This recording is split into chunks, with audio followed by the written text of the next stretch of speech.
చెల్లింపుదారులకు IT శాఖ హెచ్చరిక. అప్రమత్తంగా లేకుంటే భారీ మూల్యం చెల్లించుకోవాల్సిందేనట. ఐటీఆర్ రీఫండ్ స్కామ్స్ పట్ల ఆదాయపు పన్ను చెల్లింపుదారులు అప్రమత్తంగా ఉండాలని ఐటీ శాఖ హెచ్చరించింది. నకిలీ కాల్స్, సందేశాల పట్ల జాగ్రత్తగా ఉండాలని సూచించింది. ఒకవేళ పన్ను చెల్లింపుదారులకు ఫేక్ సందేశాలు వస్తే గుడ్డిగా నమ్మి మోసపోవద్దని అధికారిక ఛానళ్ల ద్వారా నిర్ధారించుకోవాలని ఎక్స్ వేదికగా హెచ్చరించింది. అనధికార, అనుమానాస్పద ఈమెయిల్స్ పై క్లిక్ చేయవద్దు. అలాగే వాటికి ఎలాంటి సమాధానం ఇవ్వవద్దు. మీ క్రెడిట్ కార్డు నంబర్లు, బ్యాంక్ ఖాతా వివరాలు లేదా ఏదైనా ఇతర విలువైన సమాచారాన్ని అడిగే వెబ్సైట్లను ఓపెన్ చేయవద్దు. ఆదాయ పన్ను శాఖ ఇచ్చిన ఈమెయిల్ చిరునామా ద్వారా మాత్రమే సంప్రదింపులు జరపాలి అని ఐటీ డిపార్ట్మెంట్ ఎక్స్ లో పోస్ట్ చేసింది. ఈ సందర్భంగా సైబర్ నేరగాళ్ల నుంచి వచ్చే మెసేజ్లు ఎలా ఉంటాయో కూడా ఐటీ శాఖ తెలిపింది. మీకు 15,000 ఆదాయపు పన్ను రీఫండ్ అప్రూవ్ అయింది. ఈ మొత్తం త్వరలో మీ ఖాతాకు జమ అవుతుంది.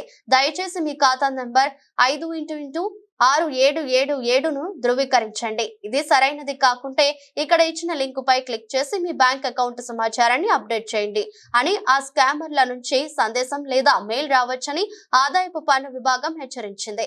అలాంటి సందేశాలకు ఎట్టి పరిస్థితుల్లో స్పందించవద్దని సూచించింది.